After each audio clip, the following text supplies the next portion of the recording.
Leave it open because people are coming. More cool.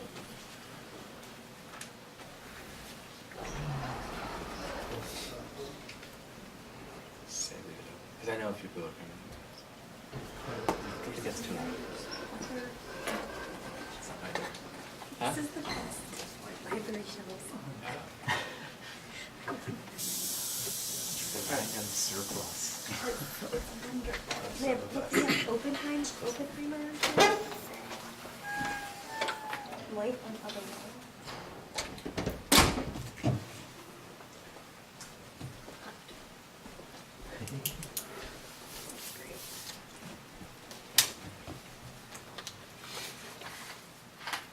Well, if you want to just begin now, there may be a few more people who wander in. Thank you all for coming. I know this is for those of you who come to these talks before, it's a little bit of a different time today. But I'm glad to see you all here from many different departments. Welcome to Freudian SIPs, Psychoanalytic Research Across the Disciplines. This is a speaker series we've been very lucky to have this year, and we're coming up on the last few talks right now. We're very lucky to have Jan Debos here via Joe and the SDS program. And Jan is the author of Psychologization in Times of Globalization recently from Religion 2012, and Psychologization and the Subject of Late Modernity. He's working on the neurological turn and its implications for ideology critique, which he's going to talk about partly in relation to not just psychology, neurology, and ideology critique, but also psychoanalysis today. For those of you who haven't been at these talks before, we've had, as I said, a few exciting ones this year. We've had Ruben Gallo come from Princeton to talk about Freud's Mexico. We've had Hoon Song come from University of Minnesota to talk about sort of the North Korean imaginary and other things, and a few more talks as well. We have two final talks coming up after this, so I just want to plug before we get to your talk. The first is on Thursday, May 22nd, 4:10 to 5:30. It's our usual time. That's Professor Jeffrey Prager from UCLA, who's coming to talk about it. His talk title will be announced soon. And then on Monday, May 26th, 4:10 to 5:30 is our final event of the year. I definitely encourage you all to come to that. Dr. Laurel Recker, who's a postdoctoral fellow in English literature at UC Davis, will be talking about reading Freud in revolutionary Russia. That will also be our final capstone event for the year, which means we will have Russian food and vodka. So you should all definitely come. 4:10 to 5:30, May 26th, that's a Monday. That's Dr. Laurel Recker in the English department here. So we've had many outside speakers, but we've also had a couple speak from inside the university. Sven Erik Rose from German, and then now coming up, Laurel Recker. But we're very excited about your talk, and I know you've given, this is now the second talk in 2 days, and I appreciate your vigor in pushing through for this. Welcome. Thank you. Maybe I should have brought Belgian beer and Belgian fries or something. So, yeah, for the next time. I gave my talk a different title than announced, but it will be more or less the same talk, but it was nice for me to start out with another title, which is Psychoanalysis and its Uselessness qua Uselessness. Basically, the question which will incite me in this lecture is psychoanalysis. What is it good for? We'll start with a little anecdote, which I recently, an anecdote of not so long ago, which was that I, at a dinner party of a conference on philosophy and psychoanalysis, there was this philosophy professor, and he said to me that considering the developments in neuroscience and cognitive science, that it was clear to him that psychoanalysis as a theory was over and done with. But he confided me that if something ever would happen to him, if, for example, he said his wife would die and he would break down, it was to psychoanalysis that he would turn. Of course, he still thought that that was that as a method, as a cure, psychoanalysis still stood. Now, I guess that at that point I had two options, which was the first one was going for a wild psychoanalytic interpretation concerning his death wishes, addressed to his wife, or, as I found myself doing so, firmly disagreeing with him and arguing that if there was anything worth saving now, viewing the decline of psychoanalysis, it was precisely its theory, its method and praxis always had been a failure, I argued. And I continued that I had a first-hand experience of that because I've been there. So after so many years in psychoanalysis, I could only conclude that it was useless. But most fortunately, I had a theory to take recourse to in order to understand that very failure. And of course, to understand that this is why, in the end, a psychoanalytic cure was very worthwhile for me. So this paper will go into the question, what is the use of psychoanalysis? But let us return first to the argument of the professor that neuroscience would make psychoanalytic theory redundant. Now, is that not indeed a strong current within neuroscience itself and the broader reception of it? Just consider the vicissitudes of one of the main concepts of psychoanalysis, the unconsciousness. I could refer here to Jacques Derrida, the French philosopher, well known for his theory on deconstruction, who, leaning on Freud's preoccupation with telepathy, if I pronounce it right, telepathy, yeah. He wrote, and I quote, "The truth which I have always difficulty getting used to, that non-telepathy is possible, always difficult to imagine that one can think something to oneself deep down inside without being surprised by the other, without the other being immediately informed as easily as if it had a giant screen in it, at the time of the talkies, with remote control for changing channels and fiddling with the colors, the speech dubbed with large letters in order to avoid any misunderstanding."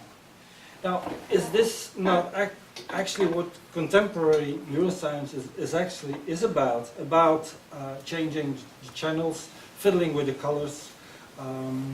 So the brain seems allegedly fully readable, precisely through visualization. Consider, for example, the visualizations today which are being done. If someone looks at a photograph of a face, then neuroscience are able to visualize that very face. So we can visualize your brain has come to equal, we can visualize you. We are able to turn you into an image. So if then the British psychoanalyst Stephen Frost writes that, I quote, "The subject is always interrupted and opaque, and knowing fully any subject, whether self or other, is always impossible. Precisely this opacity to oneself," Frost continues, "means that one is not in control of such a private space. There is no privileged knowledge of it available," unquote. Then, as Frost writes this, then it seems that this has no place anymore in mainstream neuroscience. For in the end, how would neuroscience give account to something which can only be stated in the negative? How to imagine, or to put into images, opacity? So this is where the Freudian unconsciousness becomes something else. It becomes the subconscious, a level of instinctual systems operating below the radar of consciousness. So something fully manageable for the neurosciences. Or as, for example, Jacques Panksepp, which is in psychologist, neuroscientist, who is to be situated within the movement of the neuropsychoanalysis. He writes, I quote, "It is becoming increasingly clear that humans have as many instinctual operating systems in their brains as other mammals. However, in mature humans, such instinctual processes may be difficult to observe because they are no longer expressed directly in adult behavior, but instead are filtered and modified by higher cognitive activity. Thus, in adult humans, many instincts manifest themselves only as subtle psychological tendencies, such as subjective feeling states which provide internal guidance to behavior." End of quote. So the psychological is, in this view, only an epiphenomenon of the instinctual. It's about feelings. At the instinctual level, as the instinctual level is so complex and is an open system, we might be mistaken psychology for independent terrain. So in this view, the psyche is always function of something else. There is as such no psychological layer as such. Or to put differently, the psychological seems only a transparent layer, needing another more firm and consistent layer in order to see it. So that today is the brain. The brain is the necessary counterpart of psychology. It allows to make our psychology visible. So, indeed, it seems that, like our professor said, psychoanalytic theory had its time. So we do not need the meta-psychology of psychoanalysis anymore. Now we have the brain, or more precisely, we have the brain images. The question then could be if we should deplore the fact that the psychological, the psyche, seems to have left the building. And then I could refer to Oliver Sacks' famous comment that, I quote, "Neuropsychology is admirable, but it excludes the psyche." Or another quote of him, "Neuropsychology, like classical neurology, aims to be entirely objective, and its great power, its advances, come from just this. But a living creature, and especially a human being, is first and last a subject, not an object. It's precisely the subject, the living I, which is excluded from neurology." End of quote. Now, I might disagree with this. For in neuropsychology, and perhaps in neurology, or the neuroscience better in general, you could say that there is already too much of the psyche, or better, too much of psychology in those fields. So, I mean, there's always already too much mainstream psychology, not psychoanalysis for that matter, but foremost cognitive and behavioral psychology, which is present within the neurosciences.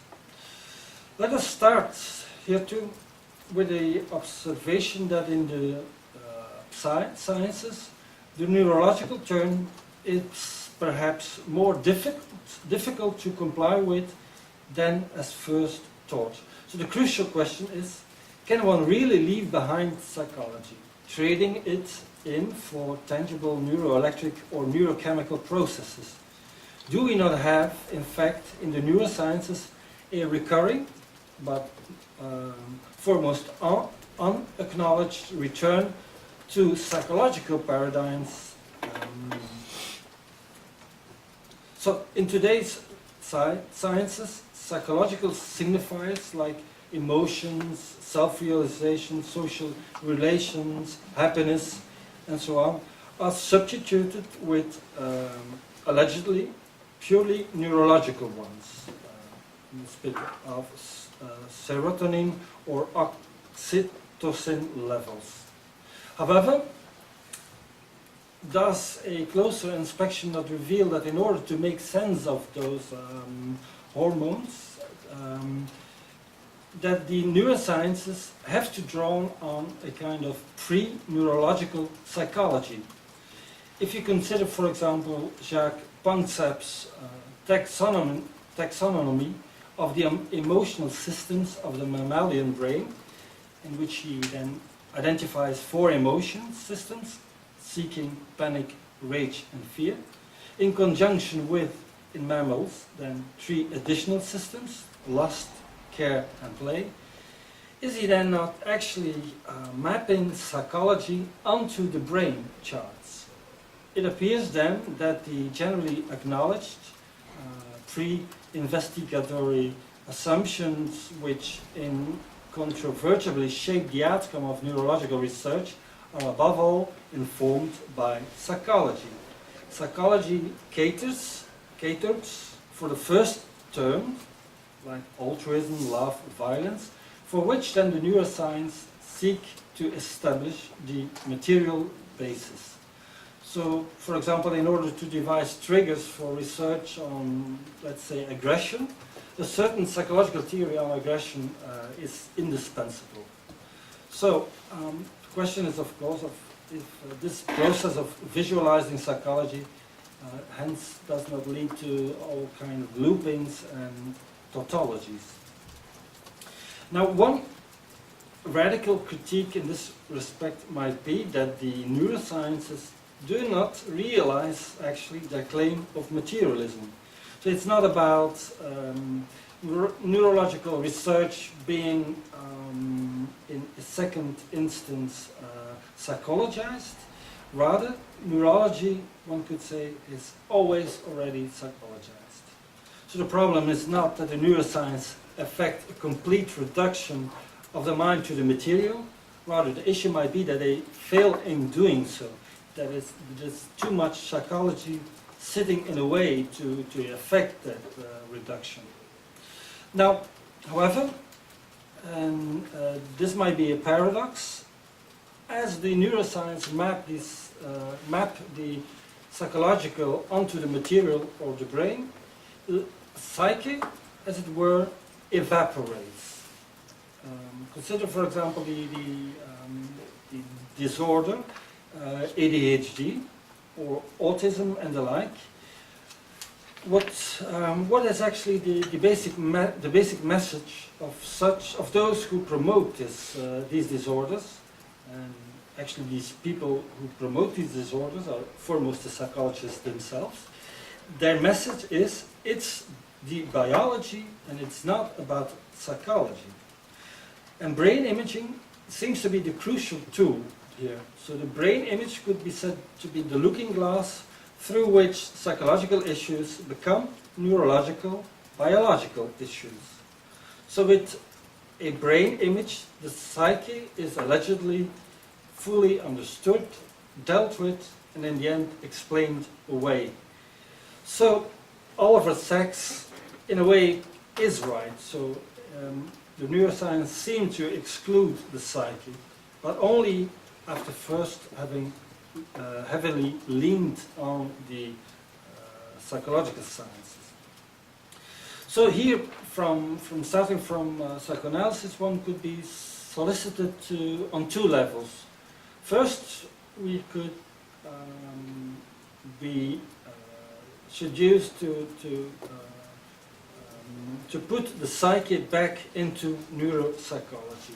This is, by the way, the title of an article of Mark Solms, also one of the leading persons in the movement of neuropsychoanalysis. He has an article called Putting the Psyche into Neuropsychology. And second, another thing we might feel impelled to is to transcend the lure of the image, which is so important in neuroimaging. And as psychoanalysts, we could claim that we could offer a truly materialist account to the neurosciences, for which we could, for example, ground ourselves on Freud's writing, his seminal writing called The Project, and his returning claim that one day biology might be able to offer psychoanalysis a final ground.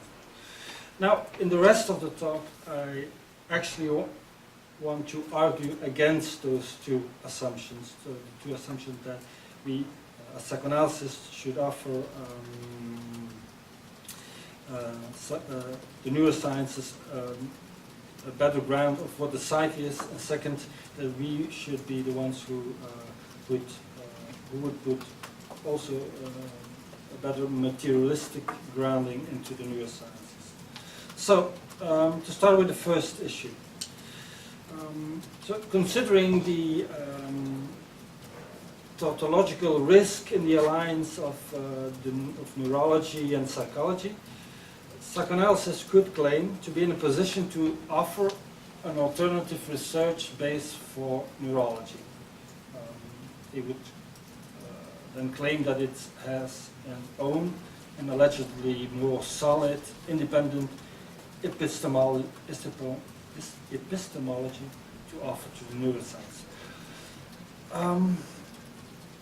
Or more, put differently, the exciting and as relevant as neurological research is for anyone involved in the practice or the theory of the humanities, we could claim that it requires psychoanalysis to save it from psychology. Now, however, in this respect, one could ask, who has to save who? For more often than not, neurological research seems to be used precisely as an argument against psychoanalysis. And this then in turn incites strands within psychoanalysis to claim exactly the opposite, that it's only with the advent of the brain scans that Freud or Lacan has finally been proved right.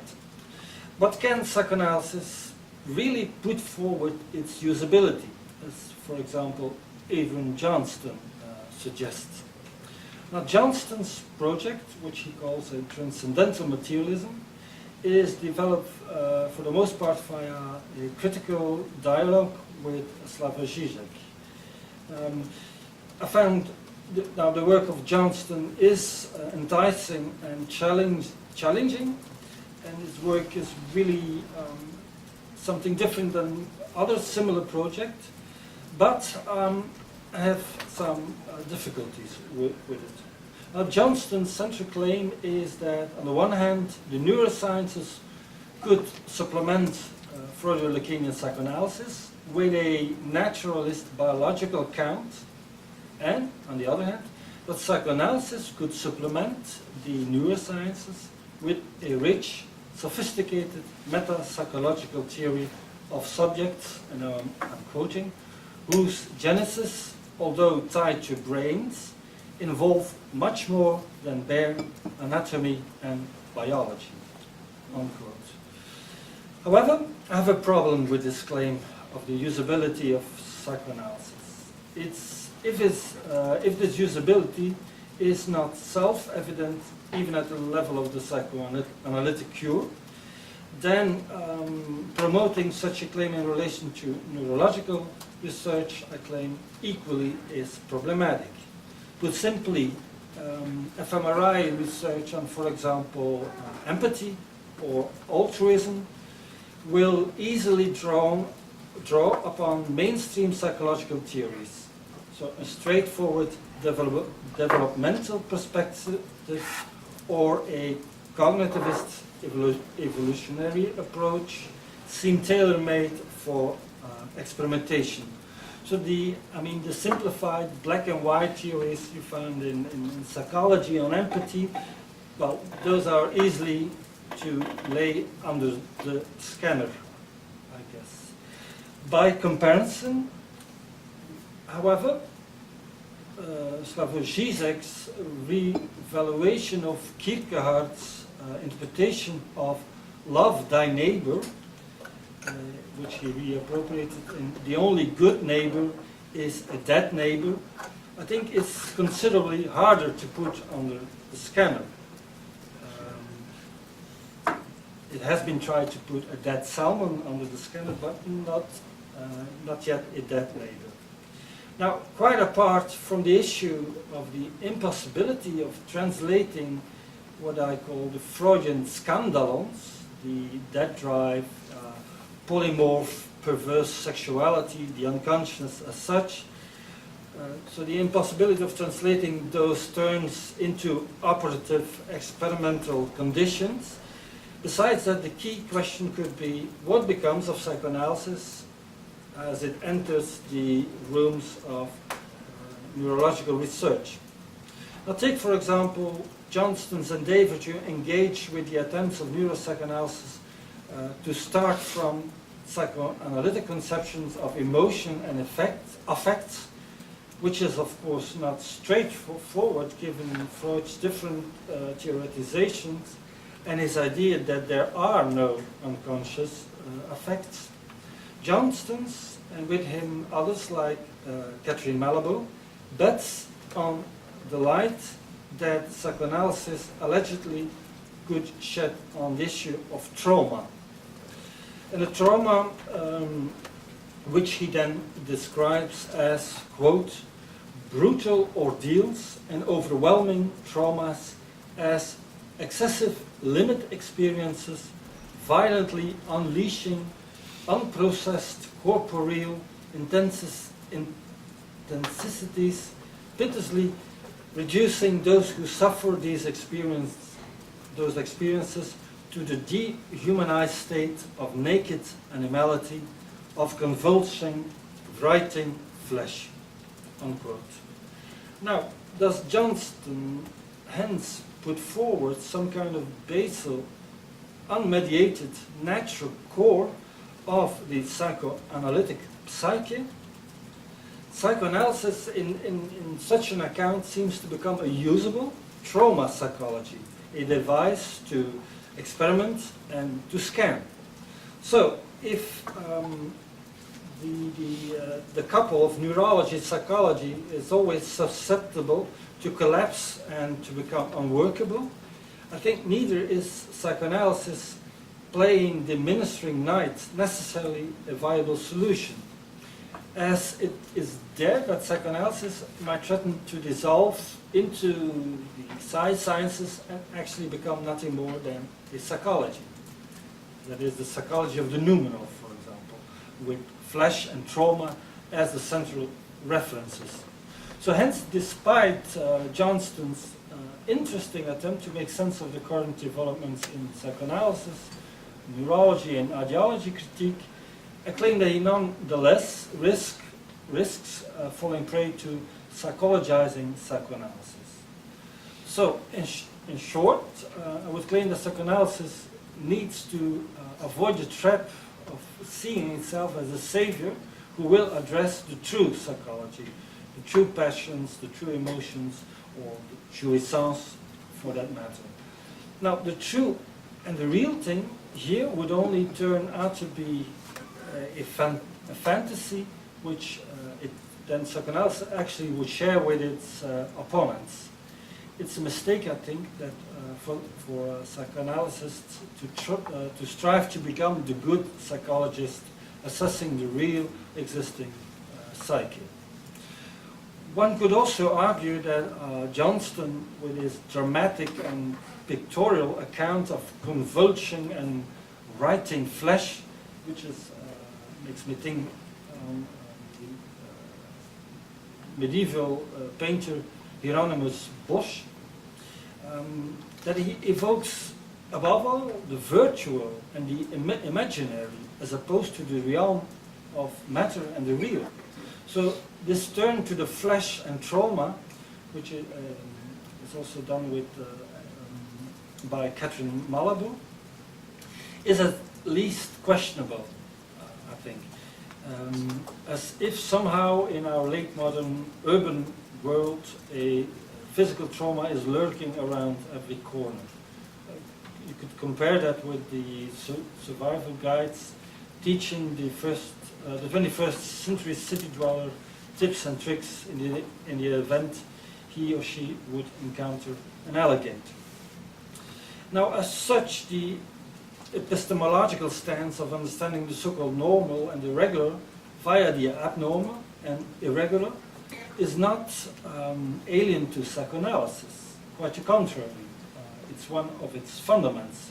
However, the question in this respect is whether it's really the bump on the head or the brain lesion which is to be considered as the via regia to knowledge about the human.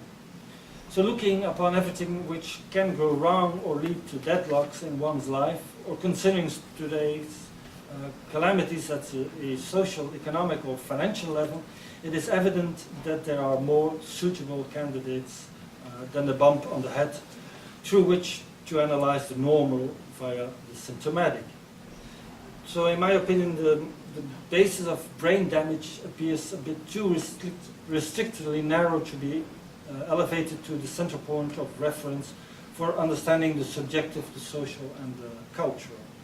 If only for the fact that it is there that the three terms of psychology, neurology and psychoanalysis are at risk to collapse and to merge into each other. I think therefore some caution is warranted. As such, it is clear that the question of how psychoanalysis can be more materialist is not put to rest by connecting it to neurology.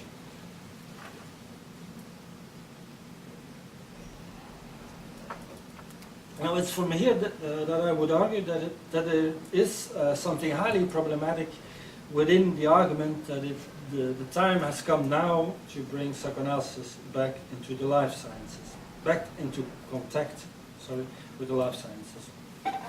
So that is also actually Malabou's argument that that while the Freudian endeavor at its time was above all situated and informed by the biological knowledge of that time, that then due to the unadvanced state of biology, Freud then had to devise his own theory and praxis of the psyche. An expression at various points of his oeuvre that one day the day could come that the two disciplines would come together again. So Malabou contends that given the advances today of the neurosciences, this time has arrived. Now, although it seems justified, the important question concerns how one should imagine such an encounter. To begin with, one cannot contend that the two disciplines parted ways merely to develop in splendid isolation. As aforementioned, the neurosciences are fundamentally and structurally always, although not always openly, linked to the broader sciences. So, moreover, if one would be willing to agree that mainstream psychology is always in one way or another an answer to Freudian psychoanalysis, in the sense that I would claim that Freud's theory was inaugural and every side theory coming thereafter had to engage in some way or another with Freudian theory, either to refute it, to amend it, or simply ignore it. So one cannot but conclude then that the neurosciences are in themselves, in an important sense, always already affected by, be it Freudianisms or, for that matter, anti-Freudianisms, and everything between those two. So such a concession immediately complicates any call for a second rendezvous between psychoanalysis and the neurobiological sciences. So indeed, it would be illusory to think that today's neurology constitutes for psychoanalysis a virginal or pristine partner. So it's precisely for this reason that if psychoanalysis thinks that she is in a position to save the neuroscience from bad psychology, then she is unwittingly throwing herself into an unavowed psychologizing discourse. Now, but one of the main problems with Malabou, and for that matter, for a certain degree also with Johnston, is the attempt to refloat contemporary ideology critique, which might also be said to have run aground with the brain sciences. So Malabou's elevation of brain theory into the core of ideology critique, well, one could say that it rests above all on her adoption of the Hegelian concept of plasticity, leaning on, grounding it then further in neurosciences. Because neuroscience has shown that the brain is plastic, malleable, easily can adapt to evolving circumstances. It is this concept that she then thinks should be the basis of today's political critique.